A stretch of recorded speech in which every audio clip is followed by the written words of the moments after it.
Are you ready for the best damn radio show on the planet? Man Hour Nation, rise up.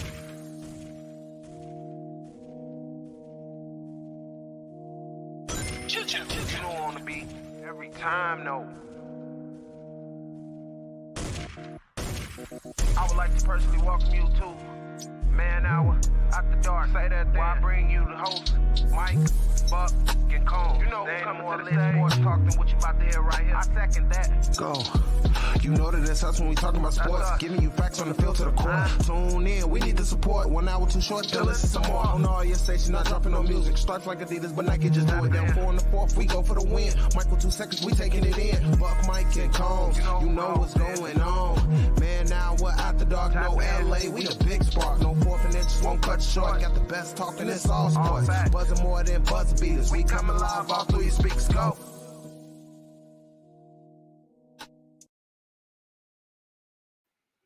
And what is going on, Man Hour Nation?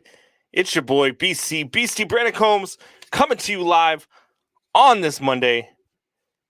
Guys, if you guys have not heard yet, we are now on Roku TV, Monday through Friday.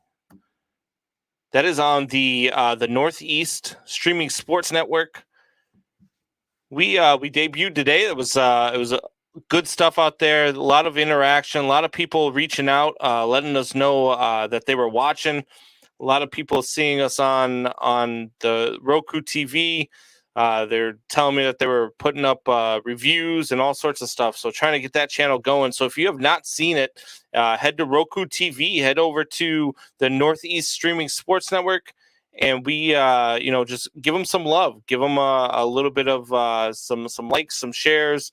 And a couple of reviews would be great. Helps us out, helps us know that we're doing well, and helps us more than you know. It's, it costs a lot of money for us to do what we're doing, but it doesn't cost you guys anything to hit the like, hit the subscribe, hit the share, and do a couple of reviews. So please feel free to help us out doing all you can. Speaking of helping us out, I'm by myself tonight, but the real Kev, our normal Monday night guest, has stepped up, and he's here to help me out for the first hour. So let me go ahead and bring him on. Kev, man, what's going on, boss? How's it going, man? Another day. Hope you had a happy New Year. Had Merry Christmas, all that good stuff. I couldn't be on last week because it's just been a craziness with these holidays. But everything's everything. I'm happy. I'm excited to get back with you guys. Congrats again on you guys being on Roku TV, and let's get it going. Yeah, man, absolutely. Which means you're going to be on Roku TV tomorrow. So feel free to plug in your spot at any point. That way, people know where to find you as well. Yeah, 100%. The Bottom Line podcast, part of Belly Up Sports Network. At some point, we'll be switching over to Capital Broadcast Company. Podcast network, but Apple Podcasts, Spotify, all that good stuff, iHeartRadio, et cetera. It is important to understand that you can find it pretty much anywhere. There's a lot of important news, things we do hear about, things we don't hear about. We dive into it over there at the Bottom Line. Currently on pause until we figure out this network stuff. So in the meantime, go catch up on the old episodes so you kind of understand what the feel is about, and then from there, when we get back rolling, you'll be caught up and we can roll. Yeah, absolutely, man. And I enjoy listening to your stuff. We enjoy the segments that we have with you every Monday. So it was really awesome of you to step up and help me out tonight, because sometimes doing a solo show, man, that's, as you know, that's pretty tough. You're sitting there talking to yourself. So it's crazy. Like you'd be surprised if I went into like some of the details behind the things I have to do to make sure that it doesn't sound like I'm talking to a wall. When you don't have a producer or somebody else on another mic to respond, it gets a little difficult. So you have to figure out a different way to present what you want to say. And, but once you get it, you got it. And it just helps everybody expand. Yeah. And speaking of talking to yourself, I kind of want to get into Antonio Brown here a little bit. Look, we all saw, if you haven't seen yet, I don't know, why you're watching a sports talk show, because you clearly don't watch sports. If you have not seen what Antonio Brown did on the field yesterday. But for those of you who have not seen it yet, Antonio Brown, all we saw at the time was him taking off of his uniform, taking off his pads, and throwing stuff into the crowd, and then doing jumping jacks in the end zone and walking off on his team. Later on, come to find out that, one story says that, he was told to go in the game. He refused to go in the game. And so they told him, to go ahead and leave. And then another story comes out that says, Antonio Brown didn't feel like his ankle was up to par and didn't feel like he was healthy enough to play. And so then they said, if you're not healthy enough to play, then you need to leave. And that's when he left. Now, I don't know about you, Kev, but I'm all about logic, right? Like I usually don't just hear one side of the story and then just make up my mind off of one side of the story. I don't just, I like to get facts from both sides of the fence, and then I make up my mind as to what does logic tell you? You know what I mean? Like who do you think is right and who do you think is wrong? And I just, for one, if he didn't feel like he was healthy enough to play, his ankle seemed pretty healthy as he was doing jumping jacks and, skipping off the field and waving to the fans. I'm not so sure that the narrative, that the third story that I've heard, where they were starting to freeze him out because he was close to about $1 million in bonuses. And when you start to think about it, and this is the first time the Tampa Bay organization has been accused of this, by the way. It's about the third or fourth time they've been accused of freezing players out when they get close to their numbers on making their bonuses. So let me ask you, Kev. I mean, you follow sports, you follow Antonio Brown. What is your opinion as to what happened? Who do you think is right and who do you think is wrong in this situation? So I'm with you on the logic point. You want all angles of the story. You want all the information you can get. Okay, we're yet to hear, outside of the brief post-game comments, we're yet to hear from Bruce Arians about what these reports say and how true or untrue they are. We're yet to hear from Antonio Brown about what these reports say. He hasn't been cut yet as of this second, Monday night, 8:08 Eastern. He hasn't been cut yet. So there's obviously, it ain't just as simple as, how it sounds in high school where a coach is like, you know what, go to the locker room. Like, I'm done with you today kind of thing. The initial reports at first were, they're trying to keep him from hitting his milestones. Well, if they're trying to keep him from hitting his milestones, that's all the more reason to keep him on the bench, not ask him to come in the game. Right. Oh, well, Antonio Brown refused to come in, so we're done. Oh, well, Antonio Brown's ankle's not healthy. He didn't feel he was, healthy enough to play, so he said he's done. And it's all weird because, he played last week with a 100-plus yard receiving game last week. And with all these weapons, all these weapons missing, I find it hard to believe that Tampa Bay would look and be like, oh, over $1 million. Right, like these are organizations that pay these players all this money. Like, what is $1 million? Like, are we really trying to pinch pennies over $1 million? And when I say that, I understand people watching like, yeah, it's a lot of money. I feel it's a lot of money too. But for this, what we're talking about here, $1 million. Like, what does an organization do? Like, what does that extra $1 million do that they don't give to Antonio Brown? What does that do for them? Right? Does it get them a couple of new hot tubs in their recovery room or something? Like, what are we really talking about here? We're talking about $1 million, guys. So, I'm not necessarily no theory about what is going on to me holds enough traction in any direction to make me feel like that's the actual way that things go about. Right. And so, of course, like the first thing people were like, oh, he's crazy. And then those same people were like, oh, I'd have done the same thing. And it's kind of like, all right, like, how about, instead of us reacting to the first story every time it comes out, how about we let it all come out first? So I don't know. If I had to guess, I think, we understand like Antonio Brown has a tendency to self-sabotage. Okay. Are we going to blame the Raiders for the fact that, all he had to do was shut his mouth for 24 more hours and he had a full season salary guaranteed and he couldn't do that? Are we going to blame the Raiders for, his issues with the domestic violence stuff? Are we going to blame, we can go down the list. Are we going to blame the Raiders, for that? No, but let me ask you a question. Can we blame Vontaze Burfict for it? It's possible we could. Like, look, man, CTE is a real thing. CTE is one of those things that you don't really realize until, like, a lot of players when they die, and they were kind of dealing with those effects in the background, like nobody knew. This is the first time where we're seeing this in person, like live, like while someone's still playing. Right. And of course, that's all of our first reactions. But at the same time, we have to be careful because we can't just be out here saying, "Hey, man, he's got CTE." Like, ain't none of us doctors. Obviously is mentally impaired. Like we can't just be out here saying that. So we can speculate. And I understand the jokes are funny, but at the same time, this is also a guy who, his entire life has been one of the most, if not the most talented player anywhere he's played football.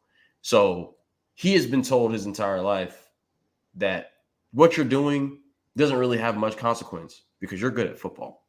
Right. And you can tell that he had that mindset leaving Pittsburgh. You can tell he had that mindset in Oakland, and you can tell he has that mindset now. So let me ask you this then. In the end zone, doing jumping jacks and saying peace because, hey, no matter how stupid I'm acting, I'm still Antonio Brown. That is his thing. And that's where that's kind of where we have to be careful because he does have this tendency to self-sabotage. So we're just speculating on the CTE front, right? How much responsibility does the NFL have to step in here to say, you know what, we think something might be up. Let's get you tested, see where your CTE stands. And if there is something seriously wrong, we need to help you out with this. I know it's not the NFL's way. They've never done that. They really don't care about their players, and we say it all the time. But I feel like the NFL at this point has to step in and be like, look, there is a reason for some of your behavior. And if it's CTE, then that's on us. And if it's not CTE, let us help you get the help that you need, whether it's with a therapist, whether it's with whatever, else there is. But at least then we know, there's a cause for this man's actions, because you're right. I mean, look, some of the jokes are funny. Like I've seen some of them out there, and I look at some of these memes that the internet is brutal when it comes to this stuff. Sometimes it's funny, sometimes you see stuff like I saw one earlier in the day that said, if this job was a person, and it had Antonio Brown in the end zone doing the jumping jacks, right? Like some of that stuff is kind of funny, but CTE is not funny, man. CTE has taken the life of guys that lived great lives. CTE has taken. I mean, you watch a guy like Junior Seau, like CTE took that man's life. And I don't want to see that happen to Antonio Brown. Antonio Brown was a great talent. Antonio Brown is a human being. Antonio Brown is a person. So I think the NFL has an obligation to figure out what's going on with this man. And even if it's not CTE, get him the help that he needs and help him get the help that he needs to get there. We see it in other sports. We've seen it in basketball. The most recent one with Mark Cuban trying to get a former player right and getting him off the snide and helping him out. the NFL just doesn't seem to do that. But to me, they have an obligation to do so. So here's the thing. Here's the problem. Like, if what you're asking is possible, I feel like it would be a feasible ask. But the thing about CTE is that you can't diagnose CTE while someone's alive. Reason is because the thing that tells you whether they had CTE or not is something inside the skull, right? So the only way is when they die and their skull is empty, you can see, oh, there's divots here or whatever it is exactly. It can be suspected, but and so that's where the assumptions can kind of come in. Oh, But see, I didn't know that. Yeah, I didn't know that. That's why, like, when you find out someone had CTE, it's always after they're dead, because that's when you actually you have access to their skull. So that's where that comes in, and so it kind of sucks because it's like, oh man, what can you do? And there's not a lot you can do. Obviously, people will point to the Vontaze Burfict hit where he just pretty much tried to take his head off as the hit. And again, it's possible. But again, like Antonio Brown, Ryan Clark told the Pittsburgh Steelers organization, don't pay him. The Pittsburgh Steelers had to choose between Antonio Brown and Mike Wallace. They chose Mike Wallace. Was like, oh, I want, like, they both threw up for an extension. They could only choose one, blah, blah, blah. They chose Antonio Brown. And Ryan Clark said it was a mistake because this type of stuff, the type of way Antonio Brown was acting behind the scenes that we didn't see is the way that he's acting now. When he got to Oakland was so desperate for a wide receiver that they could do whatever with and throw the deep ball to, and John Gruden had plays drawn up for and all this stuff, that they were willing to let him do whatever. And again, that's how you get to that point. Yeah. Once he got out of Pittsburgh and he was like, oh, I can do what I want now. Like, all of a sudden, all this stuff came out. And again, we can say all we want about, oh, it's CTE this, CTE that, but like, it very well could just be that this is just kind of his entitled nature on top of his childish nature, all mixed together. And I mean, Kyrie Irving is Aaron Rodgers is a bit out there. None of us are hollering that he's got CTE. Well, and it's not like he wasn't it's not like he was a model citizen before the Burfict hit either, right? I mean, was his rookie year. He got in that fight with Troy Polamalu on the field during practice or something like that. He's not always been the perfect person, and so some of it maybe just thinks that, hey, maybe this is just who this guy is. Maybe this is just his mentality. But either way, man, it's sad to see what this talent has become. We talked about it last night. Is he the most wasted talent in NFL history? And I pointed to a guy like Josh Gordon, who I feel is more of a wasted talent than Antonio Brown was. I mean, at least Antonio Brown went out and won a Super Bowl and did some things. But it's sad to see either way. But before we get to our first break here, I want to get into some of these comments, man. The comments are lighting up. One Pride 40, he says he definitely thinks it was that shot from Burfict that did this. He asked how close, in another comment, how close he was to his bonuses. So yeah, I mean, you had 6 catches, I believe, away from 33K, something like 50 yards away from 33K, and 1 touchdown away from 33K. Yeah, it was 300. Oh yeah, 333K. Yeah, so each one added up to about $1 million. Coming into the game, 8 catches away from that incentive, 55 yards away from that incentive, and a touchdown away from it. And again, like, this is the same guy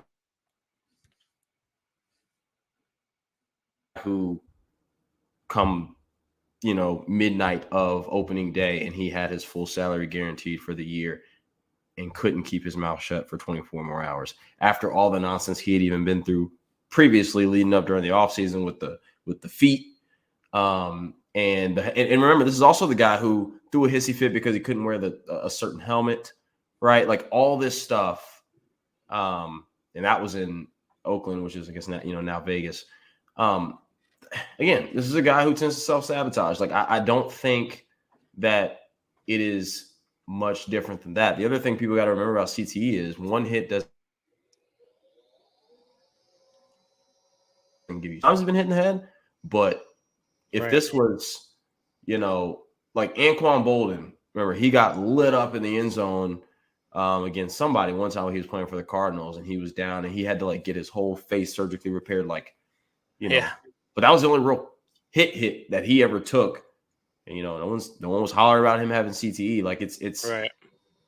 I wouldn't. It seems like the easy thing to say, the popular thing to say right now. Oh, CTE is a real thing. Oh, blah blah blah. But like, it could just be like, this is a childish man. Again, he's been given pretty much anything he's ever wanted, due to the fact that he's better at football than most people. And Bruce Arians, we know Bruce Arians. He ain't having that nonsense. He's not doing that. And on top of that, after all of this, do we really think that the Buccaneers brought in Tom Brady to play with people's money and play with game results? Like, we lost Chris Godwin for the year. Leonard Fournette is out. Like, we're struggling. We're reeling here, trying to just limp to the playoffs to make another run. We brought in Tom Brady, and we're gonna do stuff like bring in, because Mike Evans is dealing with a hamstring. We're gonna his one pretty much most reliable weapon right now. We're gonna pull him out because we don't want him to get his catches. Right. And we got Tom Brady over here. Like, if Tom Brady says, "Dude, put him in the game," they're gonna put him in the game. Right.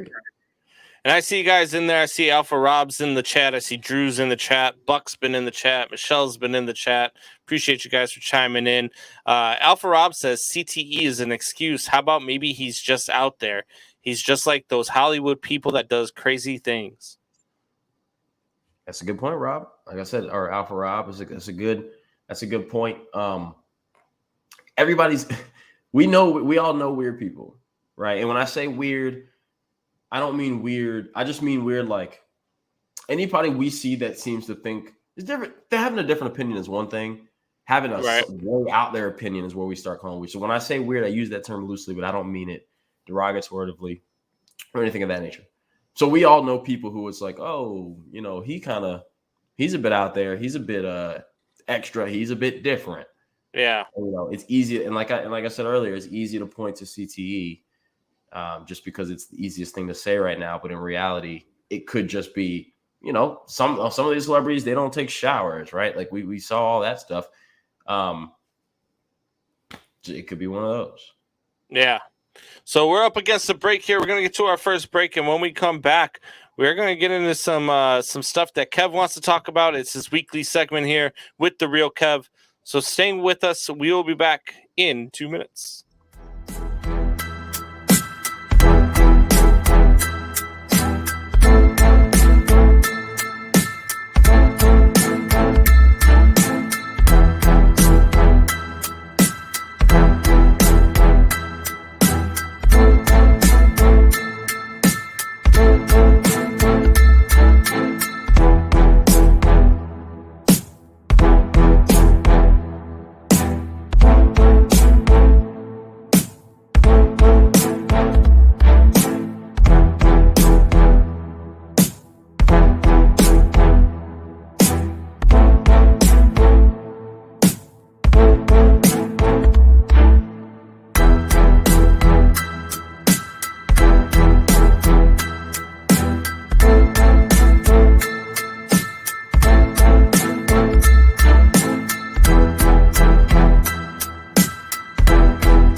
And we are back. It's your boy BC Beastie Brandon Combs, along with the real Kev. All right, Kev, you've got some stuff on your mind. We've already talked about some Antonio Brown. Give me something you want to talk about here. I've been saving this topic for strictly for you guys. I've been sitting on this topic for months, saving it for when you're finally on Roku TV and all that good stuff, so we could talk about it, because everybody was all excited when this stuff came out. Everybody was like, oh, finally, they're getting what they deserve, this, that, and the third. This is just fantastic. And I'm here to tell everybody that, in my opinion, it's a bit of a scam. And that is name, image, and likeness for college football players. And just like the being able to be paid on your name, image, and likeness. So let's break it down. Obviously, the rule's been passed now, so you can get sponsorships and get paid, and some guys are really getting paid based on their name, image, and likeness. Obviously, you go play quarterback for Alabama, you go play quarterback for USC out in LA, you go play quarterback for those big schools. You'll probably make more money than a guy playing quarterback for South Carolina State, but nevertheless, everyone has a chance to make money, go get local sponsorships, et cetera, et cetera. And that all sounds great. And I'm not by no means saying that the fact that NIL is a thing is wrong. But what I'm saying is, we let the NCAA, whether it's and I don't even know who exactly the NCAA is. I don't know if it's a committee, if it's a organization or what, but we let the NCAA throw us a smokescreen and let us get excited when in reality they didn't solve what our initial gripe was. Remember, the whole reason why we thought players were getting paid was because the NCAA is making all this money off of these players. These players are the product, right? Yeah, there's ads and there's things like that, so on and so forth. But the players are the product. There's power. Someone once said there's power in the labor, I believe. And there's some truth to that. There's some fiction to that as well. But nevertheless, we were upset because the NCAA makes all this money off of these players and doesn't give any of it back. Right? Mm-hmm. Well, now the NCAA makes all this money off these players, and guess what? They still don't give any of it back. They say, "Oh, you can go get paid from somebody else, right? That local sponsor over there at the local barbecue place can give you as much as they want, but we're still not going to pay you." Let me ask you this: anybody in the chat, anybody, Mike and you too, what if you worked for me and I said, "Oh, you do this, and what you do directly affects how successful my business is." Okay. The first thing off the top of my head I can think about is a salesman, right? You're selling stuff, so therefore the more you sell, the more money I make, and we need salesmen in order for this business to grow, right? Right. And I'd say, okay, great. You being a salesman, what this does for you for my business is I'm not going to pay you, but the opportunities that you doing a good job will present in the future, a la NFL, are going to be what's going to make this worth it. Okay. And let's just say that was the way it worked. Okay. And then everybody was like, yo, dude, like, mind you, while I'm over here taking it all, you would say, oh, well, that's not fair. You're profiting off of me. And then when I move on, there's going to be more me's to come along and you're going to keep profiting, but there's no guarantee that I actually move on to the next level and make millions, et cetera, et cetera. So you say, I want to get paid for this. And I say, all right, fine. Since you want to get paid, we're based in Chicago. So that go around, people before, I wouldn't let anybody like tip you. If you're a salesman, I wouldn't let anybody tip you. So now you can take tips. Now, if someone says, hey, I want to sponsor you with a car. I want to put you on the face. You're a prominent figure in Chicago. I want to put you on the face of our dealership for the next 3 years while you're here, blah, blah, blah. Go for it. Before I wouldn't let you do it. Now you can do it. But I still don't pay you. No money. I don't make any less money than I was making off of your back today that I did yesterday. The only difference is you're making money off of somebody else. And a lot of times a local business that probably doesn't need to be putting that much money into a college athlete. That's where we're at. The reality of it is the NCAA, they're still snakes, man. They're still snakes, and they wouldn't do anything that doesn't actually benefit them more than it benefits whoever. Now we got the media, we got everybody out here to shut up because these players get paid, and we still actually don't have to. We still don't actually have to pay them. Yeah, but isn't that kind of the way the world works, though? I mean, if let's take my job for example, right? So I am a field supervisor for a construction company, right? And so we have 3 different levels of our operation. We've got the sales level, then we've got the office level, and then we've got the operations level, right? And it starts with the sales. Then, when they're going through everything and they're getting everything ready, that goes to the office to get all the permits and all that stuff. And then it comes to operations where we go out and we actually build the room. Now, the owner of the company isn't actually paying any of these people. The customer is essentially paying these people because that money that they get paid comes out of that contract that they just signed. Like that money that person, that customer just put into the company goes towards paying the employees. And when you look at it from any major sports, market or any major sports, that we have out there, MLB, NFL, NHL, the way that their players get paid are, through the NHL, through the owners, and through, the endorsement deals. And the way the owners and everything gets paid is through the jersey sales, through the food and beverages that you buy at the stadium, through, ticket sales, that type of stuff. So essentially, the fans and the consumers are what pay the athletes. And the owners make way more than what the athletes do. It's kind of how it works. And the owners of any business always make more than what the athletes do, or what the workers do. Now, I get what you're saying to a point, because look, the NCAA is making out like a bandit, but it's no different than like right now in Major League Baseball, we've got the lockout. And I'm looking at this, and I've said this all along. The owners make way too much money. When you got a team like the Pittsburgh Pirates, who grossed $1 billion in revenue last year, and they have revenue sharing, yet they only have a $40 million payroll. $1 billion, and they only $40 million of that is going back into the payroll. I mean, it's gross. I keep saying in baseball they need to have a floor before they have a cap. They need to, have a minimum that you have to spend on your talent and put a product out on the field. But we're talking about college football here, and it's kind of the same thing. I mean, look, the NCAA isn't going to relinquish any of its money. I mean, rich people don't get rich by saying, "Hey, look here, let me give you some of my money." They get rich because they keep it all. That's just what they do. And so I think, for us to think that the NCAA was actually going to pay the players, I think would have been a little foolish. I think my entire fight was the fact that they would penalize these kids for taking even a lunch from a coach, or they would penalize the kids for, that are coming from nothing. Like I can't remember who it was. Was it Le'Veon Bell maybe? Or no, it was the kid from Reggie Bush, who took a car and a house for his mom, and they tell you, "Oh, we're going to strip you of the Heisman Trophy." What?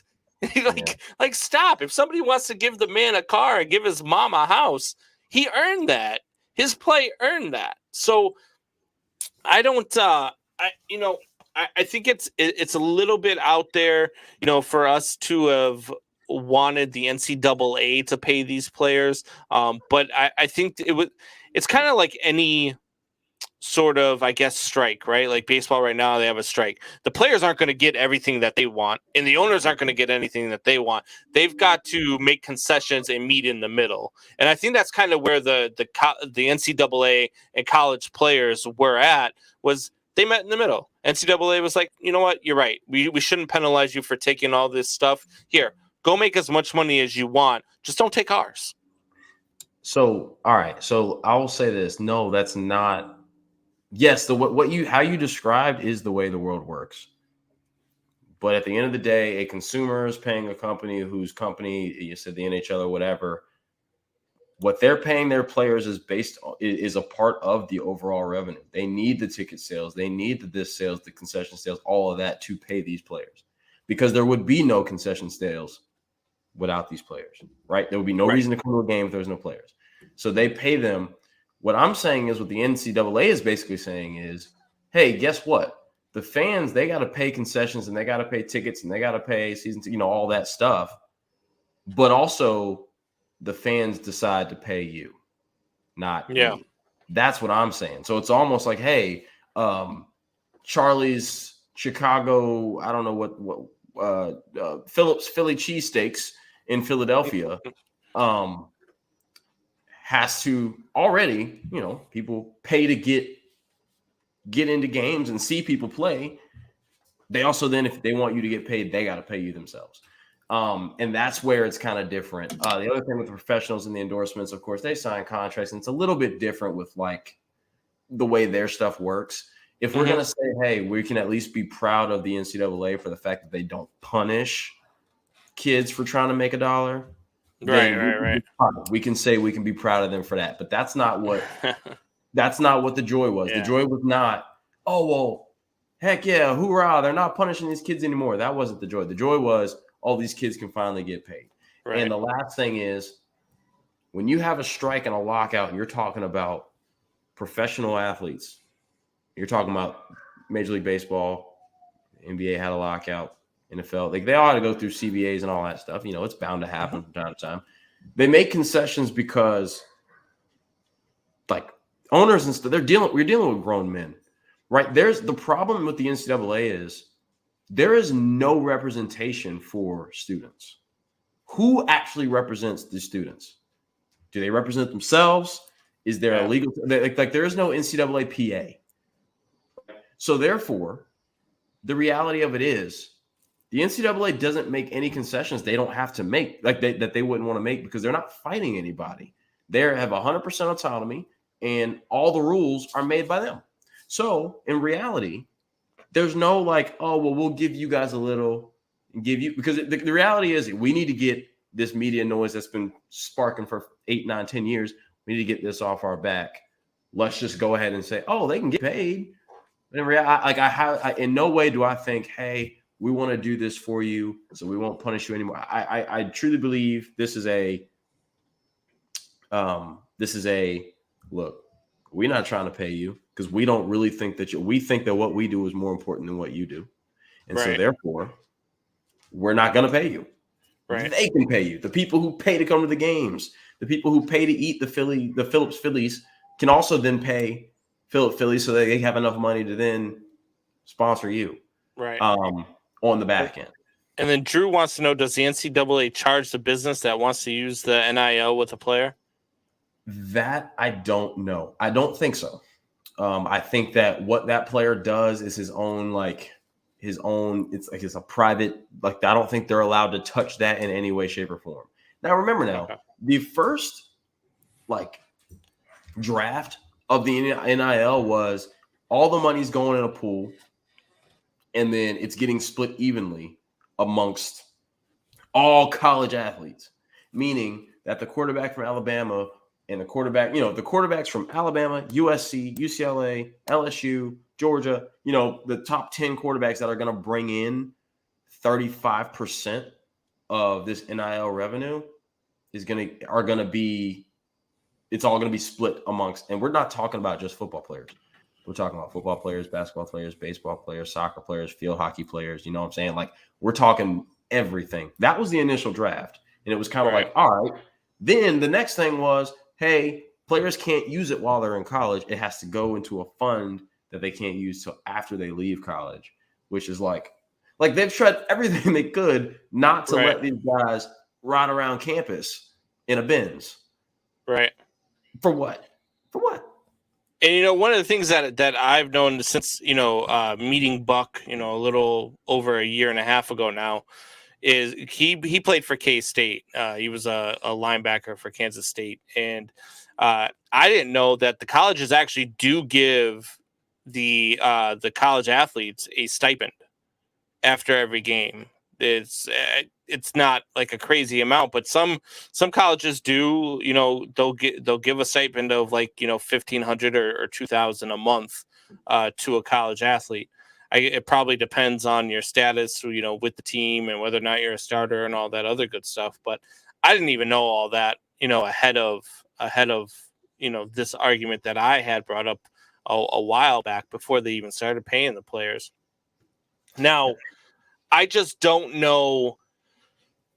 The NCAA as an entity has to me always been an unnecessary entity in college football. Why they don't need the NCAA? What is the NCAA there for? They don't the colleges could run this stuff without them. And I don't know how the NCAA has been able to convince people that they are a good, source of what they need in their sports. Because, look, to me, the only thing the NCAA has done with college football is hold it back. I mean, hold it back when you could have there's no reason why you can't have a 12-team playoff. There's no reason why you can't do the thing. And to say, oh, well, the kids, they've got to go to class and they've got tests to take. Stop it. There's no reason why you're telling me. So from, the NCAA basketball tournament, you're telling me those kids are in class for that month that tournament's going on? No, they're not. You know what I mean? You can't tell me that an extra 3 weeks of the college football season is going to stop these kids, make or break their academic in college, when we know, probably 35% of them aren't worried about their academics anyway because they're playing sports professionally when they get out of college. So I don't subscribe to that notion. I think the NCAA has been a sham all along. I don't want to undermine the NCAA's role in everything. Way back when I used to do when I worked for the YMCA, I used to organize summer camp tournaments and leagues. So you had at our branch, you had 8, 9, 10 different camps going on. This was a sports camp, this was a this camp, this was that camp, whatever. And what I would do was I would come in and I'd say, okay, now we're going to organize a little league. We're going to play some games. We're going to have a tournament, blah, blah, blah. And I would do that by myself. Yeah, because that's 10 camps. 10 camps with maybe 10 players and 2 coaches each, right? Right. You're talking about 300-plus schools. And the problem is the reason why the NCAA or some sort of committee, unit, entity, whatever, is important is because every school has its own interests at heart. And there's no way for North Carolina to say, all right, Alabama, we're going to do this. We're going to be in the same league. We're going to go by my rules. And Alabama's going to say, well, no. We're going to go by our rules, right? The NCAA allows, and I don't know this 100%, but if it was built the way I would anticipate it being built, which honestly it probably wasn't, they'll say, hey, these are the rules set in place. These rules are not meant to gear towards one school or another. Whichever schools can abide, can operate in these rules, the best is going to have the most success. But if we put it up to the schools, I don't think they'll ever agree because no 2 schools has the same agenda. No 2 schools. And but what you could do is like any other sport, you can get the athletic directors together. You could have a commissioner and you could get together and you could say, hey, these are the rules. The commissioner is there to enforce the rules. There's ways around the NCAA. I get what you, I mean, yeah, look, without rules, there's just chaos, right? There's anarchy. And so there has to be some sort of rules and there has to be a way to follow them. I just think the NCAA has found a way to sort of kind of run a Ponzi scheme almost on these players for so damn long because they're making all this money and for what? For what? I mean, who cashes the checks? When they get paid from ESPN, when they get paid, who is the one holding this? All right, yeah, this is going to this account. Who is running this? That's who I want to know. Who's the man behind the curtain? Because whoever it is has done a hell of a job keeping themselves out the spotlight. Nobody has any idea who that is. You might know who the commissioner is, but the commissioner just gets paid by the NCAA. Who is the one paying them? Because they got everything. Everything. They have done it. And that's where it's yo, dude, like he's the one that's like, yeah, I'm not paying these players. I already got to give out this to the schools. And if you make the college football playoff, your whole conference gets like a whatever the check is and blah, blah, blah. I already got to pay out all these schools. I ain't paying out these kids too many players. You know, I almost think that sometimes, especially with the SEC bias that there is, I almost seem like there is a kind of, you know how there's boosters for schools, right? So boosters will give schools money so that schools can give out scholarships and all this stuff. I almost feel like the schools are sort of the boosters for the NCAA, right? Like Alabama's like, hey, look, here's $50 million. Make sure we make the college football playoff every year. Oh, we lost an unranked team this year. All right, we'll only drop it from 1 to 5. You know, so that's wait. We might have to have Georgia play Alabama again in the semifinals. No. Let's switch this up. Alabama's going to jump Michigan, and Georgia's not going to fall below Cincinnati. And what we'll do here is we'll just make them play against each other because they'll probably win both of those games and they'll play it. I was rooting so bad for Cincinnati and Michigan to both win their games, to have Cincinnati, Michigan in the championship game, just so that the NCAA, like I guarantee you, if that had happened, both teams would have come down with a rapid case of COVID, and both teams would have had to forfeit, so they would have just played Alabama and Georgia anyway.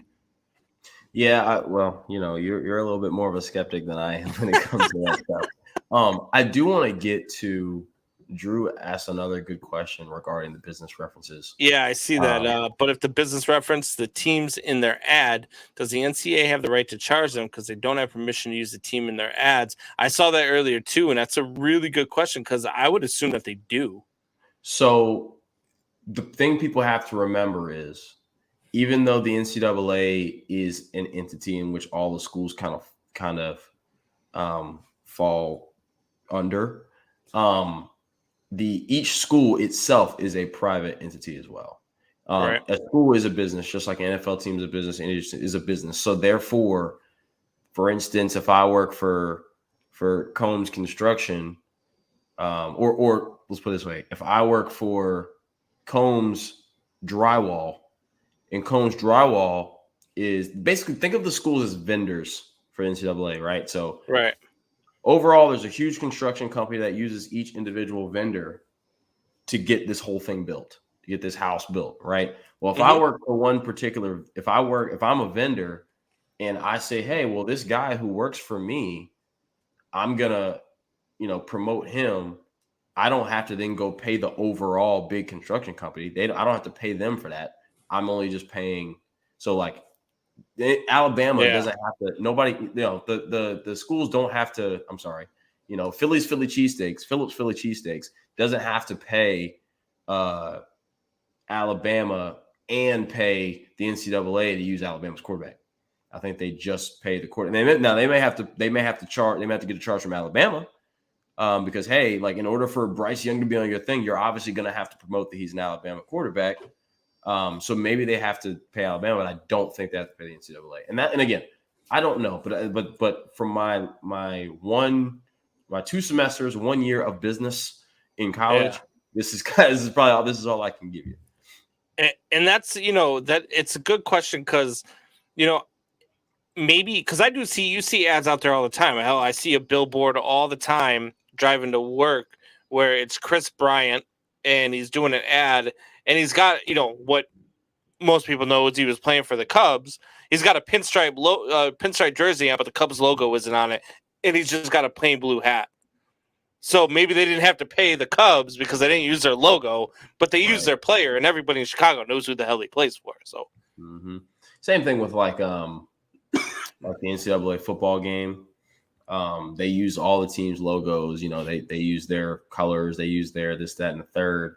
I don't know if they had to pay the schools or pay the NCAA. I think they had to pay both because there was like NCAA symbolism in it, like, NCAA football, like, that kind of thing.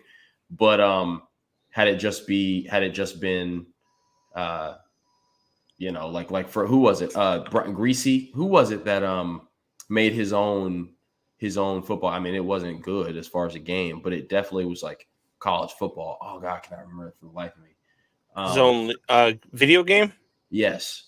Yeah, that was Greasy. It was Greasy. Yeah, he he didn't have to pay the NCAA because he didn't call it NCAA football. Yeah.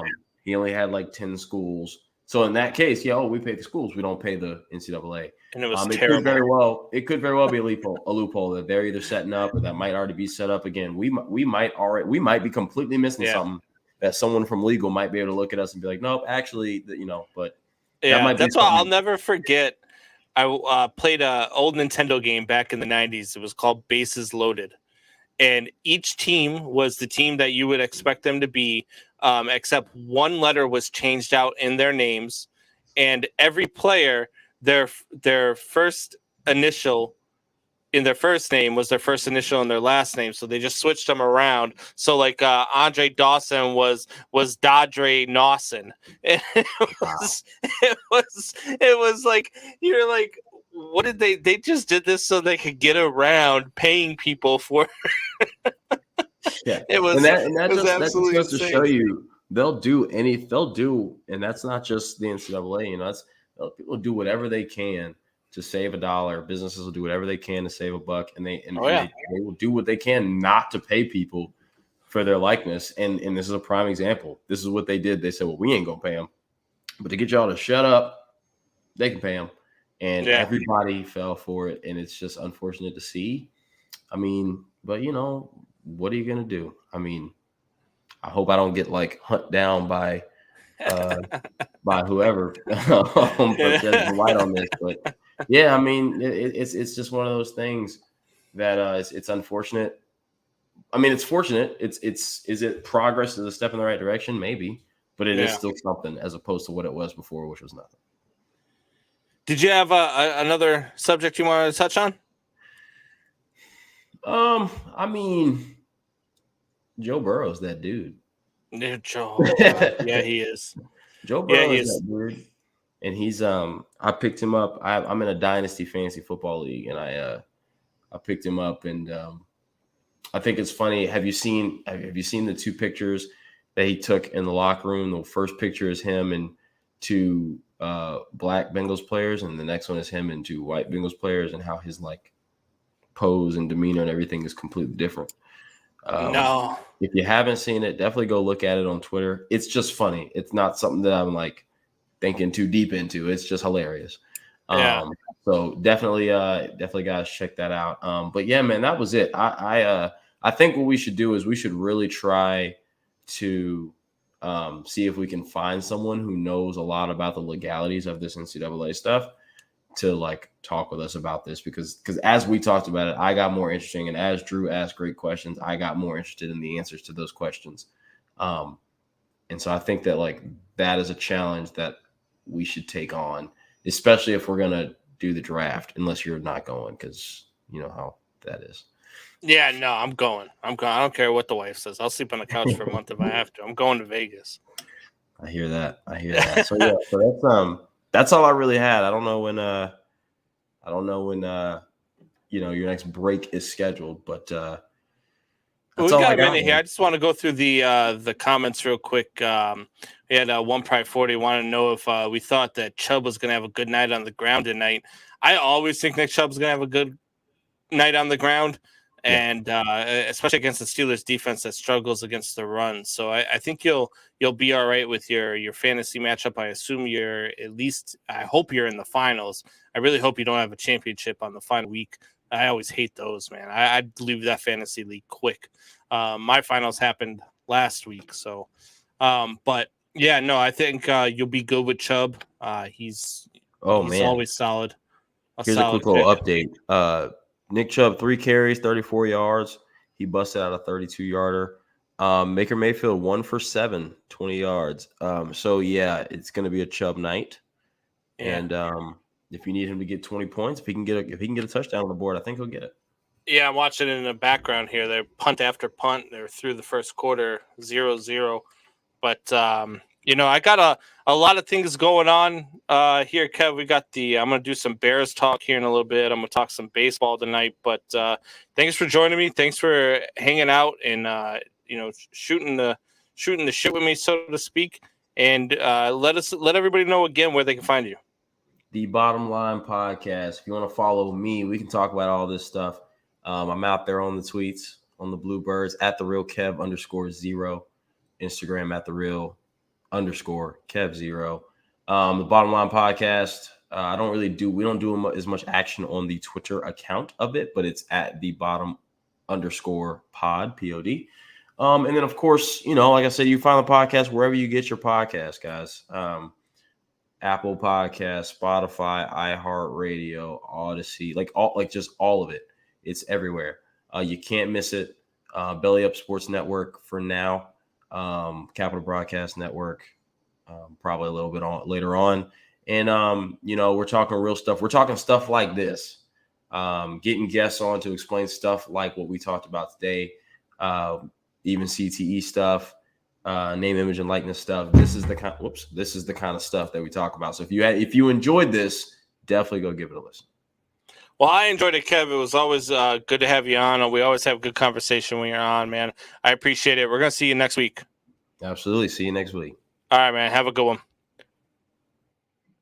All right, guys. So we are going to get to another break. And when we come back, I want to talk a little bit about my Chicago Bears. Are they going to fire Nagy and Pace? They better fire Nagy and Pace. Stay with me. We'll be back 2 minutes.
What is going on? I am back. It's your boy BC, Beastie Brandon Combs, coming to you live on the Man Hour here on YouTube.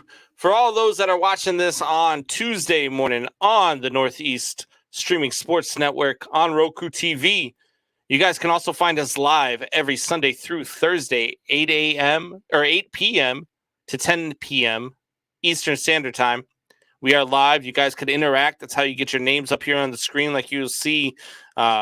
As One Pride 40 says, all his players got hurt, especially at wide receiver in his fantasy football league. Well, One Pride, I too am in a dynasty league. My running backs are CMC, King Henry. Yeah, so I had a rough season there in my dynasty league. I also have DeAndre Hopkins as a wide receiver. Hurt all year. Had a couple really good weeks at the beginning of the year that helped me out, helped me at least get on the playoffs. But it was a rough one. It was a rough go. I had, I have Cooper Kupp, I have Matt Stafford. So there, I got away with a little bit. I had Tom Brady, Gronkowski. So those are some of the guys on my team. I don't know all of them right now, but that's what I had. Dealt with a lot of injuries and then a lot of COVID at the end of the year, which really killed my my fantasy season. So, but at any rate, I see that One Pride 40 also said keep Nagy. Listen, One Pride 40, I know you're a Detroit Lions fan, and you just want to see Bears fans suffer, which I don't know why, because I don't want to see Detroit Lions fans suffer. I think you guys deserve a winning product. I think it's horrible what you guys have been through. But are the Bears going to fire Nagy and Pace? And I would say yes. I would say they absolutely are going to fire Nagy and Pace. One of the reasons why I think they're going to be firing both of them is they're not really evaluating young talent. You watched the game this past week. You had Tevin Jenkins, who only played 7 snaps, not evaluating him. You've got Justin Fields, and instead of playing Justin Fields and letting him play like you would let any other player play hurt, you're playing Andy Dalton, and you're trying to decide between him and Nick Foles. Like, why? First of all, why is Nick Foles even on the damn team? That's one reason why you should fire Ryan Pace.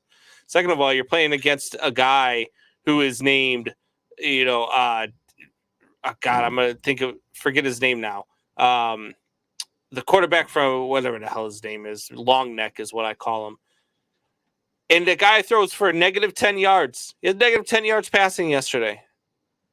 And that's the guy that you paid $18 million to a couple seasons ago. Another reason why I think they're going to fire both of them is because all year long, Bears ownership has said that they're a collaboration. They're a collaboration. Nagy and Pace are a collaboration. They've been together. They go together. So if you're going to fire one, you're going to fire both, in my opinion. You can't just say, "Oh, they're a collaboration," and then be like, "Nah, never mind. No, they're not. No, they're not. We're gonna keep one, but fire the other." And that's another reason to fire Ryan Pace, right? He's missed on 2 coaches. He's brought in 2 of his guys, 2 of his coaches, and whiffed on both of them. And if you don't think he whiffed on Nagy, you're watching something different than what I'm watching.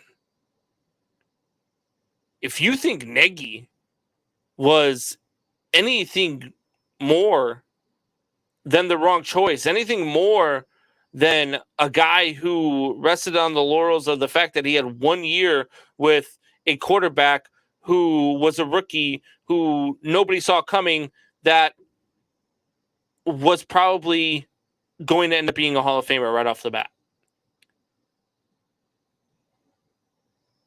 And Matt Nagy came to Chicago and he robbed Chicago blind. He took their money, did no good, and ran away with it. That's what Matt Nagy did. He's a quarterback whisperer. That's what they said. He's going to come in. He's going to be able to develop a quarterback. Well, he proved you wrong with Mitch Trubisky. He proved you wrong so far this year with Justin Fields. His inability, complete inability to be able to develop a young quarterback has been astounding. I mean, just astounding. I mean, look, don't get me wrong. Mitch Trubisky was just not that guy, and Ryan Pace got fleeced on Mitch Trubisky, and that's another reason to fire Ryan Pace, right? You completely missed on that quarterback pick, and you gave up a lot to go and get him. For what reason, I don't know, because you only had to move up 1 spot. He certainly would have been available at 3. You idiot. But you missed on him. And Matt Nagy, even though you missed on him, Matt Nagy should have been able to do more with him than what he did.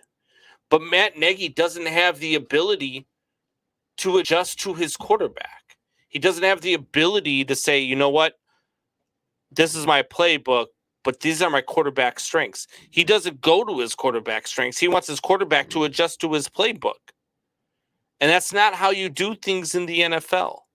That's not how things are done at all. Not really at any level, to be honest with you. How do you develop a player and expect him to work to your strengths and you not work to his? It's terrible. It's terrible. And, you know, another reason that why you're looking at firing Matt Nagy is none of his players are held accountable for what they do. There's no accountability in this organization. It's ridiculous. It's ridiculous. And there's talk about them bringing in a players, players community, right? So they're going to have former players come in and, you know, like Olin Kreutz and, Brian Urlacher and all these guys, that Lance Briggs, and they're going to have say in the organization and how it's run. Well, all of these guys have spent time criticizing what Ryan Pace does. So the talk about Ryan Pace maybe staying on and becoming president of football operations, there's no way you're going to bring in Olin Kreutz and Lance Briggs and Brian Urlacher, who've been criticizing the hell out of Ryan Pace for his decisions, and say, hey, guys, guess what? Come on, you're coming into the organization. You're going to have a say. By the way, Ryan Pace is your boss. It doesn't make any sense in the world. You're not going to do that. How are you going to sell that to the fan base, keeping Ryan Pace or Matt Nagy? You can't sell that to the fan base. Who's going to buy that? Other than fans of other teams, like One Pride 40 here. Who's going to buy the fact that you're trying to keep Pace or Nagy or both? You're not going to buy it. Nobody is going to buy that. Nobody is going to say, hey, you know what? Yeah, you're right. Ryan Pace, he missed on Mitch Trubisky. He missed on two coaches. Another thing that he does, he's drafted okay for the most part, other than at the quarterback position. Roquan Smith was a great choice. Roquan Smith has 157 tackles this season. Brian Urlacher at his peak, his best season, had 152. And there's still a game to go. So Roquan Smith is having a great season. Ryan Pace has actually drafted somewhat well. But to whiff on the coaches, to whiff on the quarterback position, to not hold any accountability and do the things needed done to make this a winning organization, that's unforgivable. And it's unforgivable to the fan base. And there's no way you can sell that to the fan base of saying, hey, yes, you know what? Ryan Pace no longer going to be the GM, but he's going to be the president of football operations. For what? So he can go hire his buddy to be the GM, and Ryan Pace can still call the shots and still do what he wants. Nobody's going to buy it.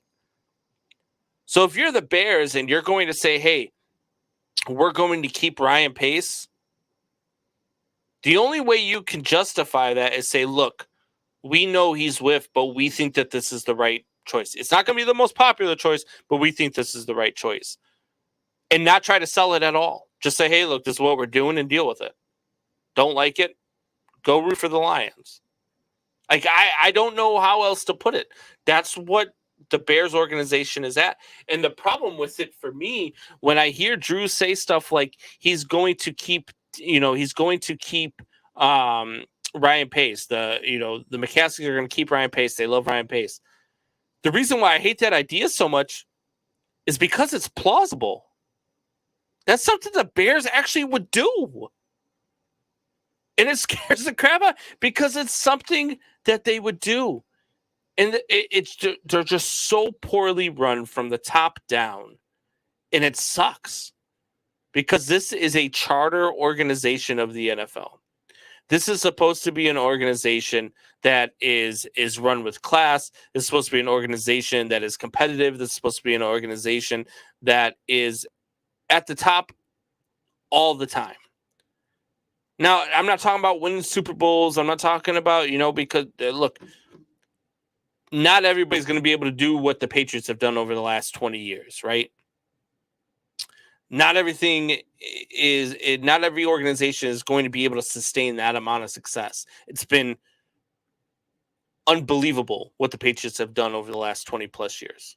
And now what they're doing again this year. They're going to make the playoffs again this year. But what the Bears have to do, they have to at least be competitive in their own division. And they haven't been that. Yes, they won 12 games a couple years ago with Matt Nagy and with Mitch Trubisky on the heels of an amazing defense. That defense carried that team to those 12 wins that year. It had nothing to do with the offense. The offense was so inept, and it showed in that playoff game against Philadelphia where they needed a last-second field goal that banged off both uprights. That was terrible. One Pride 40 says that would not make your Bears attractive to head coaches. Look, I think the Bears are the second worst head coaching opportunity out there right now. And it's because of ownership. It's because of the lack of support you get from ownership. The fact that they show that they don't make the right decisions at the right time. If I'm a head coach and I'm looking at other organizations other than the Jacksonville Jaguars, because to hell with going there, they're probably the worst place to go. But I mean, hell, if I'm looking at a place like Carolina, if I'm looking at a place like a lot of people now are talking about maybe John Harbaugh being out in Baltimore. If I'm looking at a place like, does Mike Tomlin decide to stay in Pittsburgh or does he leave? Let's see, some other, like anywhere else really other than Jacksonville, I'm going before I go to the Bears. And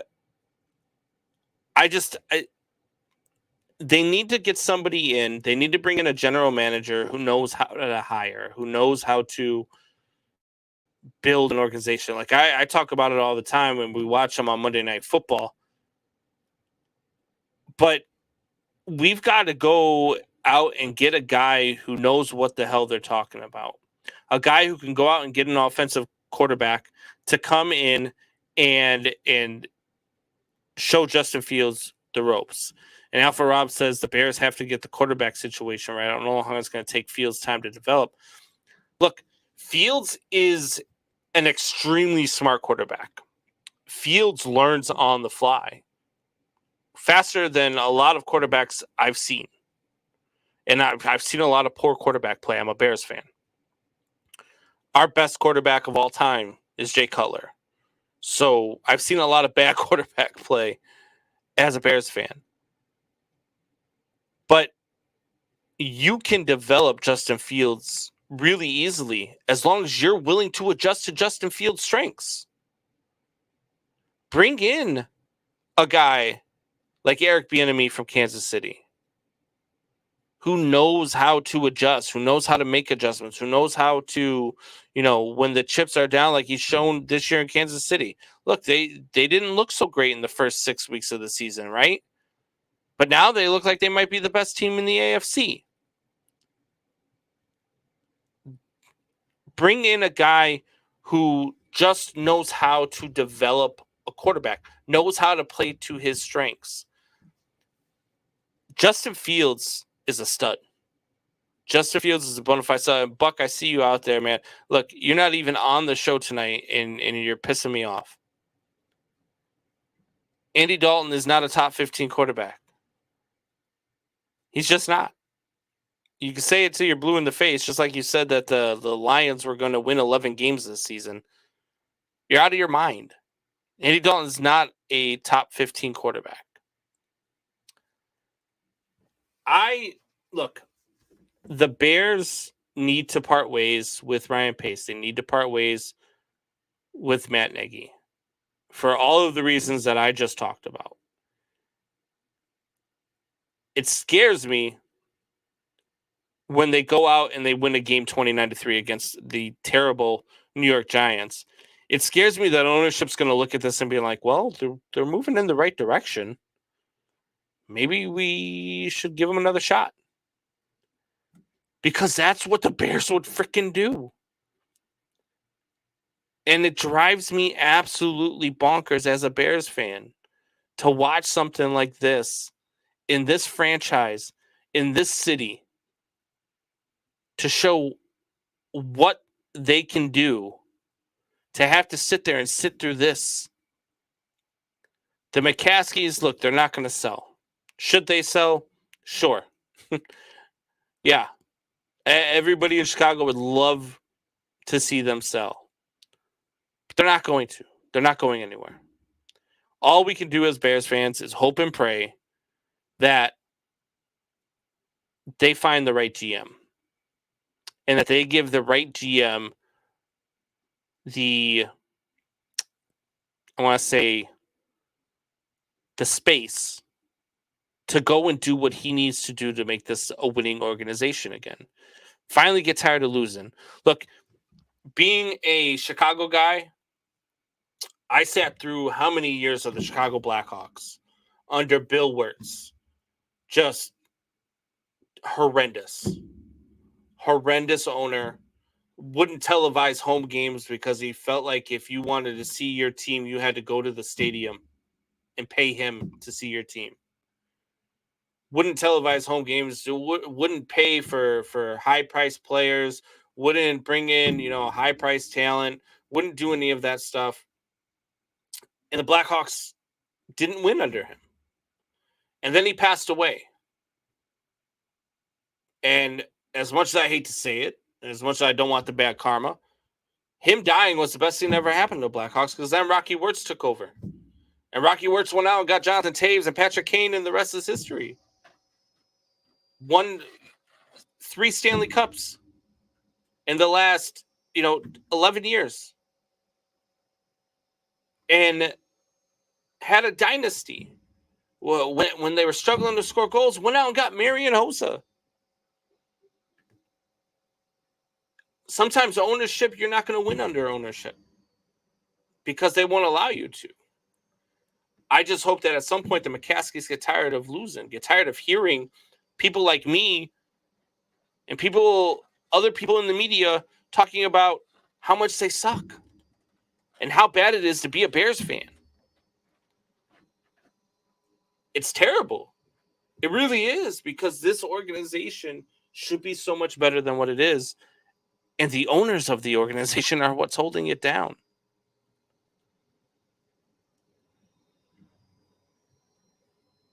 One Pride 40 says, you guys sound like Lions fans. He also says, Buck is a jinx. Buck says they will win at least 8 next year. Oh, God. Alpha Rob says, I know what you mean, Combs, about knowing and watching bad quarterbacks. As a Bills fan, you're right. You have to start with a GM that knows what they're doing. Alpha Rob, you had Jim Kelly. Yeah, Jim Kelly. He took you to 4 Super Bowls. I mean, he's a Hall of Famer. Who do the Bears have? At least you had Jim Kelly. I mean, what do the Bears get to say? Our greatest quarterback was Jay Cutler. Smoking Jay. It's terrible. It's unbelievable how bad it's been. But we're going to get to another break. And when we come back, we'll talk a little bit of baseball with you guys. Let's talk about this lockout. Kind of educate you guys as to what the lockout is about. Let you know how long it's going to last. Let you know what to expect. We're also going to do Combs' eye test. We'll get to comments too. Anything you guys want to talk about, feel free to hit me up in the chat. We'll talk about anything you guys want to talk about. We'll be back. Give me 2 minutes.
All right, we are back. Guys, we talk a lot of football on the show. It's kind of our bread and butter. I'm a baseball guy. I love the game of baseball. One of the things that's really been kind of bugging me has been the lockout, right? Because I haven't been able to watch MLB Network, watch the hot stove. There were no winter meetings, no crazy signings, trying to figure out who's going where. And I started talking about it, and people were like, well, what exactly is the lockout all about? And so, just so you guys know, the biggest part of the lockout right now is economics, right? Players feel with emergence of analytics within front offices that fewer and fewer second and third tier players are getting paid when they finally become free agents, because they have to wait 6 years to become a free agent. By that time, most of these guys who are getting in the league when they're 24 are already 30. And because of the analytics, they're not getting paid like they would have in their prime. So players want to be paid earlier, to have a new collective bargaining system or some sort of higher paid contracts for rookies. I'm kind of with that. Look, a lot of people talk about, oh, they get paid too much, or they're this or they're that. I think that MLB needs to have a salary floor. I think MLB needs to force teams to be competitive. Force a team like the Pittsburgh Pirates, who only have a $40 million payroll but grossed over $1 billion last year, to spend some of their money and put a product on the field that's worth watching. And a lot of that goes into this. Now, some of the things that the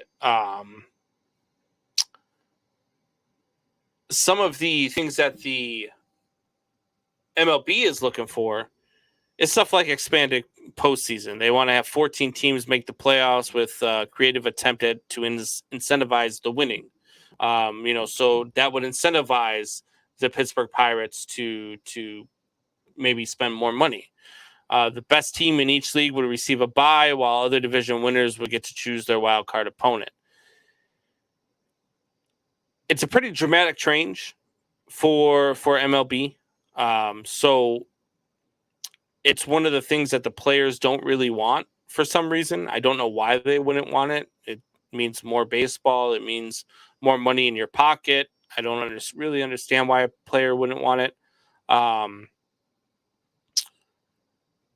So those are some of the things that we're looking at. The owners don't want to pay more money when the players are younger. They want to have more control over the players. The players, they don't, they want the incentive to get paid when you're younger, when you're in your prime. So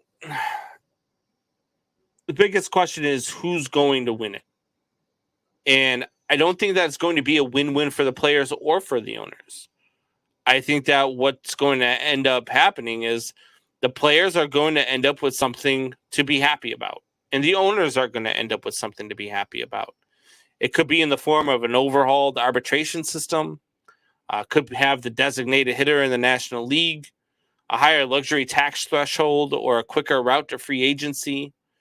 It'll be a couple of those things, but it's not going to be all of them. It's not going to be all of them. The owners are going to get a win somewhere along the line. And that's where it's at. Now, a lot of people are like, well, spring training's coming up, MLB season's coming up. When is this whole thing going to end? It's hard to tell. I mean, look, the possibility of losing games is always out there. I don't want to say that it's guaranteed that this thing's going to end before the season starts. I think a key date is probably January 31st. You're probably looking at a realistic time frame for players to still be able to get to spring training and still prepare for the regular season to start on time.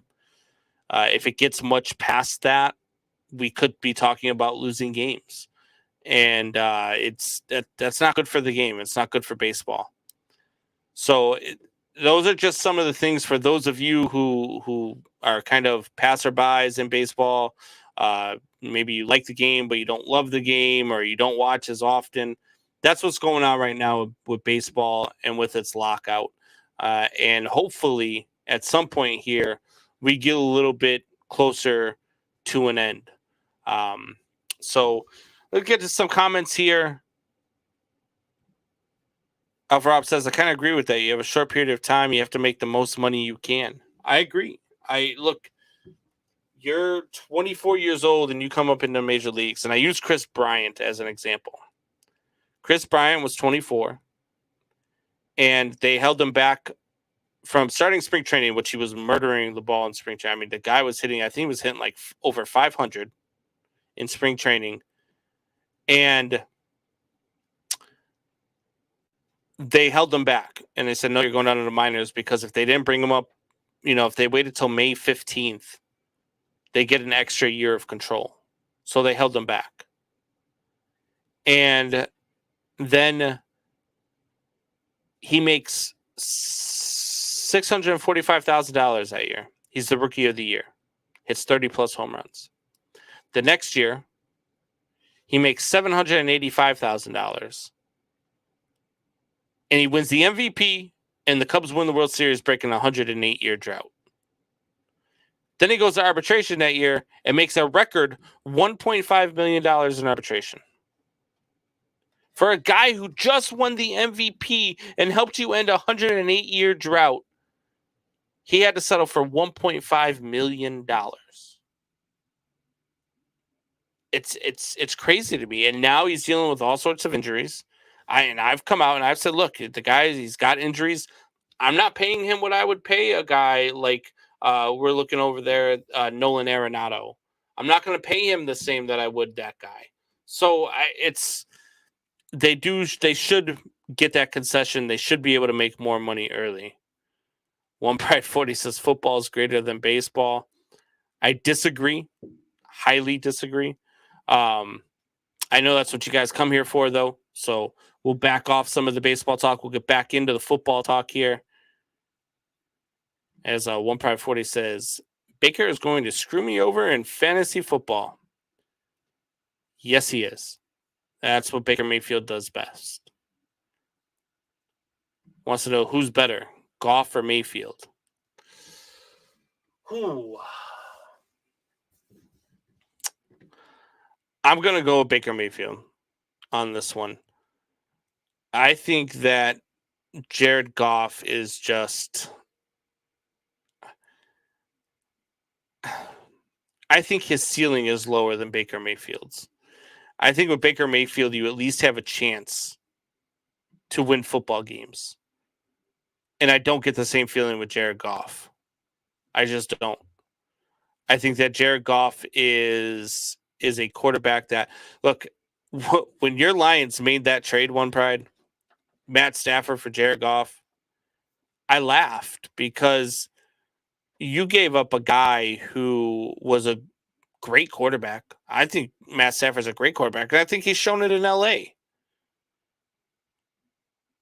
The problem with Baker Mayfield is that I think he tries to do too much when the game's on the line. He tries to force the ball into some tight spots. He tries to do too much to help his team win. There's a lot of pressure on him there in Cleveland, right?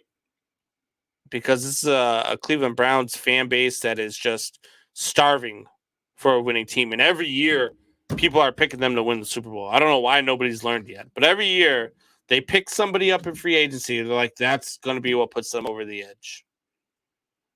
And every year, they're the same 7-9, 7-10, 8-10, 8-9, whatever you want to, however many games they're playing now.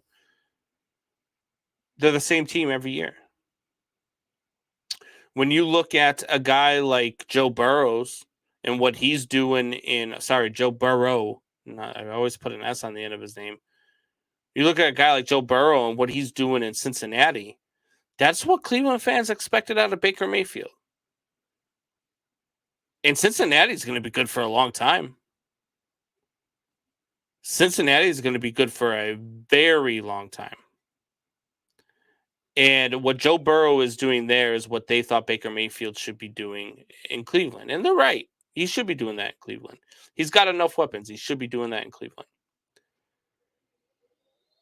But if you're asking me if you put Jared Goff on the Lions, which he is on the Lions, or you put Baker Mayfield on this year's Lions, I think that the Lions with Baker Mayfield are actually probably a 7 or 8 win team.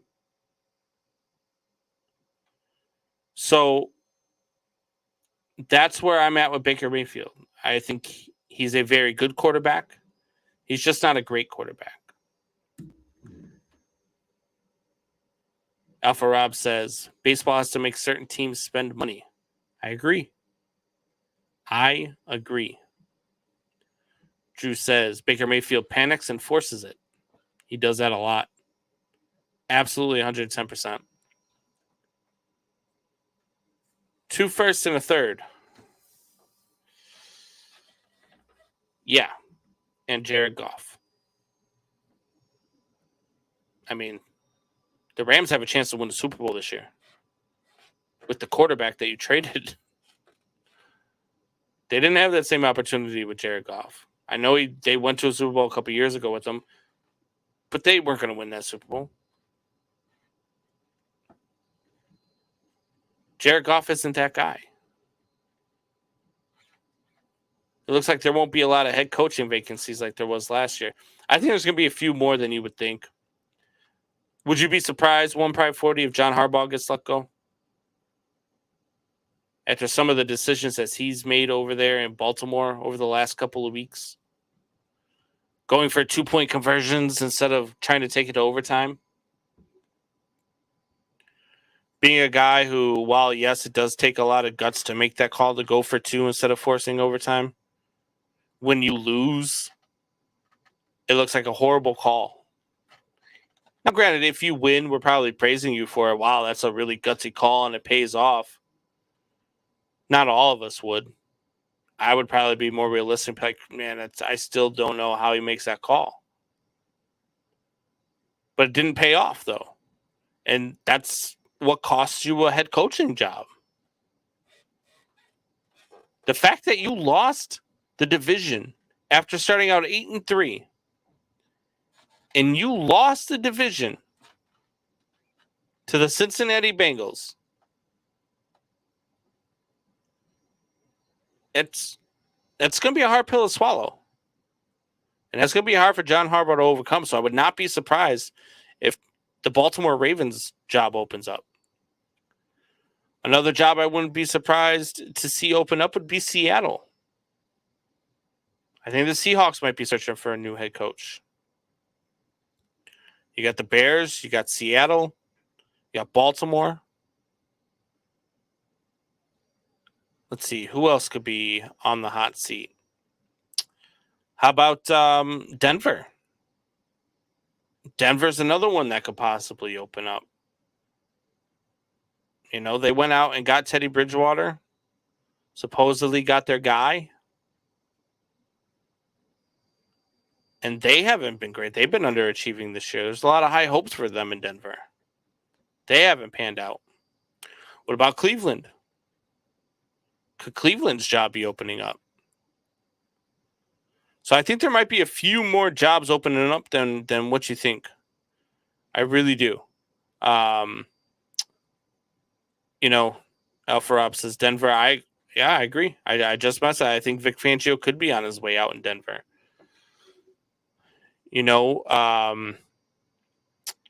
Depending on what goes on in Tampa Bay, I know he's only 1 year removed from a Super Bowl, but if they lose in the first or second round, with all the stuff that's gone on in the locker room with the Antonio Brown debacle, could Bruce Arians be on his way out? It's not out of the realm of possibility. Tom Brady doesn't seem to get along with him. What about the Pittsburgh Steelers? What if Mike, not that they're going to fire him, because I don't think they'd ever fire Mike Tomlin. But what if Mike Tomlin decides he doesn't want to come back? What if Mike Tomlin wants to pursue other opportunities? If they find a way to end up losing this game, they'll secure their first losing season.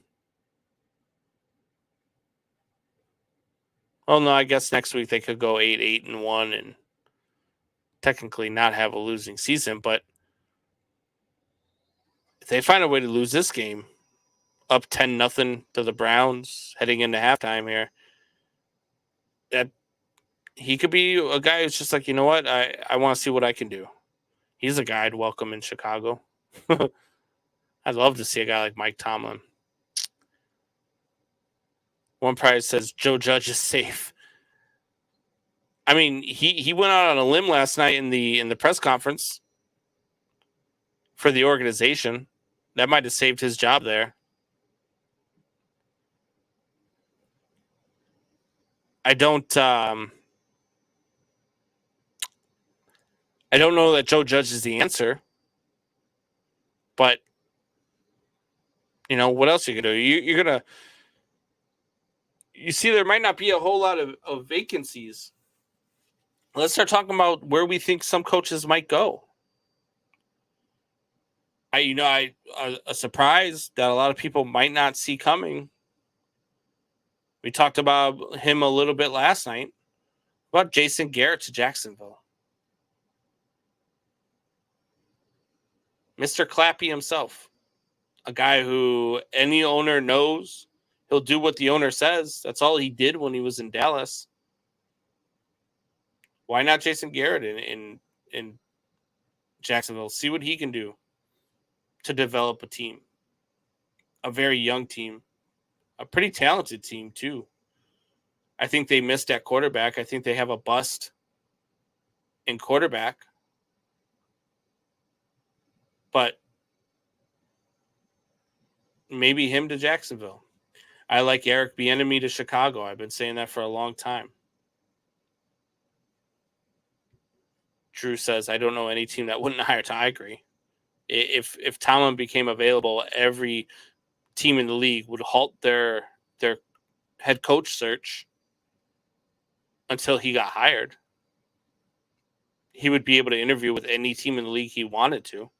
There might even be some teams that interview him that still have a head coach. So I agree. I don't know. Look, the Steelers would definitely keep Mike Tomlin. They're not going to let him go. I'm saying, what if Mike Tomlin walks away? I think that's where they would lose him, is if he just decided, hey, look, I just want to go explore other opportunities. I want to see if I could do something else. See if I could go revamp a Bears organization and a guy like Justin Fields. If you're Mike Tomlin, you can ask for the world as a free agent head coach. You can be like, look, I want I want stock in the team. I want part ownership. And I want total control over my roster. And you'll get it. Any team would be dumb not to do it. So that's probably why you wouldn't coach for the Bears, because they would be dumb and not do it.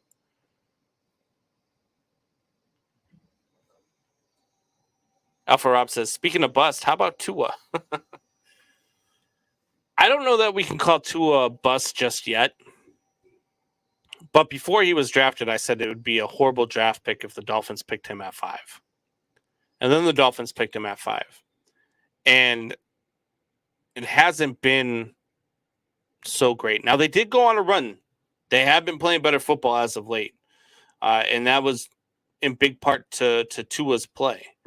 So he's starting to get better. He's starting to develop. He's learning some things. But I don't necessarily call Tua a bust just yet. But like I said, and I said this before the draft this year, I said Trevor Lawrence to me is closer to Ryan Leaf than he is Tom Brady.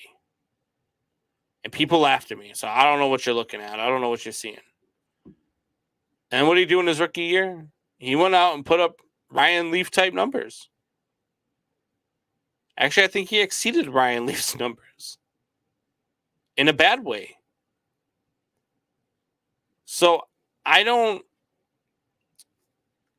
know that Tua is a bust. I 110% believe that Trevor Lawrence is a bust.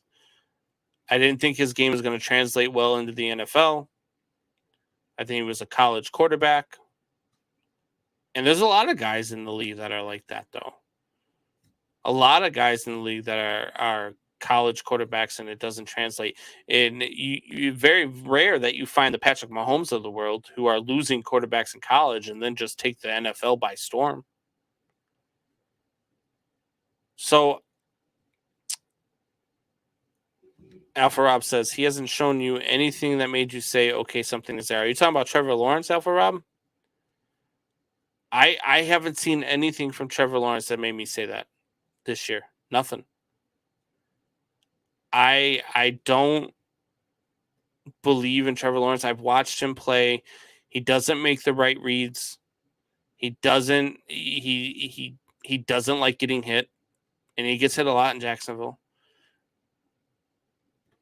I don't see anything from Trevor Lawrence that says, hey, you're going to be this successful guy. Alpha Rob says Tua.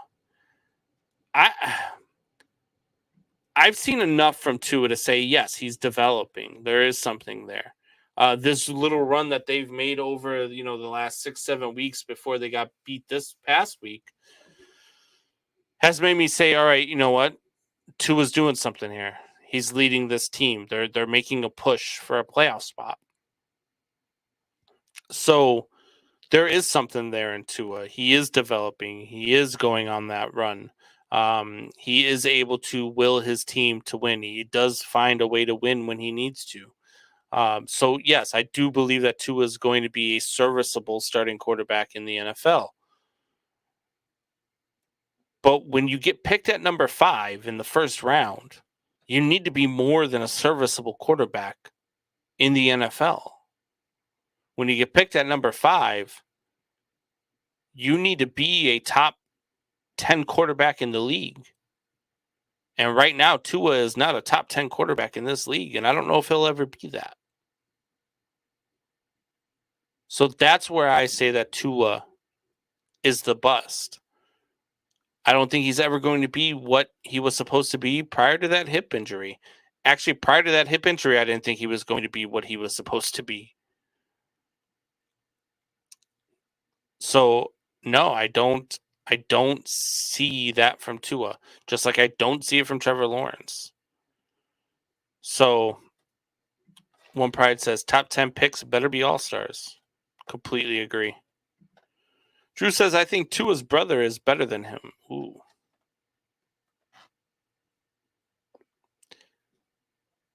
I don't think so.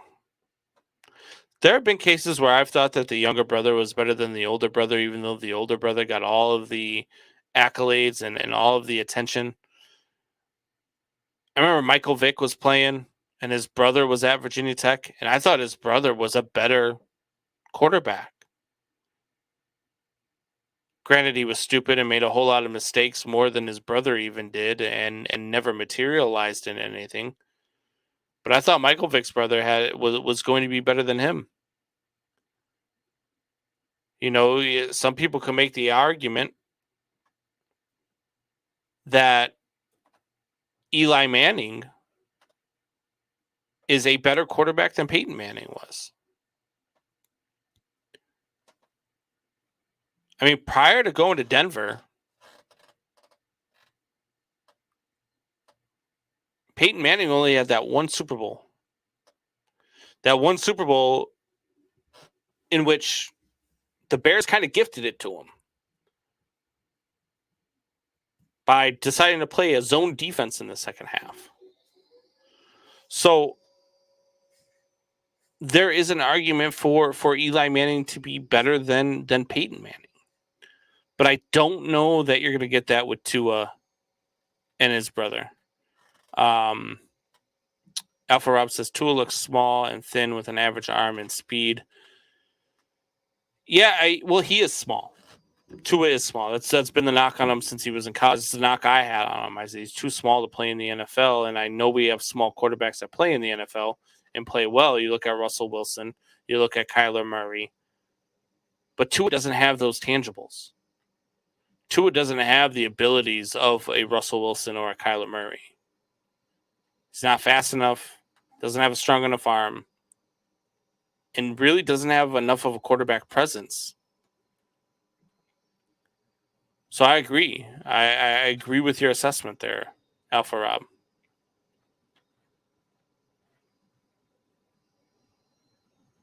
All right, guys. It's time for Combs' eye test. So let's get that out there. Combs' eye test coming up. My eye test tonight is going to be about what we're witnessing on Monday Night Football.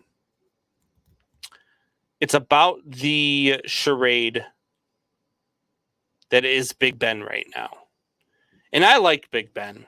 I've been a fan of Big Ben for a long time. Look, regardless of his shaky off-the-field issues that he's had, Big Ben as a quarterback has been fun to watch his entire career. He moves very well for a big guy, does all that stuff. But the guy refuses to come out and say that he's retiring. The guy refuses to come out and say that he's done and this is his last game in Pittsburgh, even though they're putting on this parade like this is his last game in Pittsburgh. Why not just come out and say it? Why not just come out and say, look, this is going to be my last game. I'm retiring at the end of the year. Thank you to the fans. I appreciate everything. Thank you to all my teammates. I love you guys. Blah, blah, blah, blah, blah. But instead, he's kind of leaving everything on tilt. Everything on tilt. And I don't understand why he just doesn't come out and say it. And why he doesn't come out and say it is because he wants the attention. He wants the publicity. He wants everybody to come out and say, oh, are you leaving? Oh, Big Ben, don't go. Come back. Stay. I think he's going to pull Brett Favre. Everybody's going to think he's leaving. And he's going to continuously come back. He's going to keep the organization on tilt until whenever it is, April, May, right before the draft, and say, yep, never mind, I'm coming back. I think that's what we're going to have here. Big Ben is going to pull a Brett Favre. But at any rate, I digress. Drew? Possibly. But we don't know. We weren't there. So, it is the end of the night. It is time for me to say goodbye. To all those watching on Roku TV, join us tonight live on YouTube, on Facebook. Join in on the comments so we can get you up on the screen. We can talk about everything you want. There's probably going to be a lot of solo shows over the next couple of months as Buck is transitioning into a new position at work. But we can make this work. All I need is you guys in the comments. You guys keep me talking for hours and hours and hours. So join me live. But until then, Alpha Rob, One Pride 40, Drew, Man Our Nation, rise up.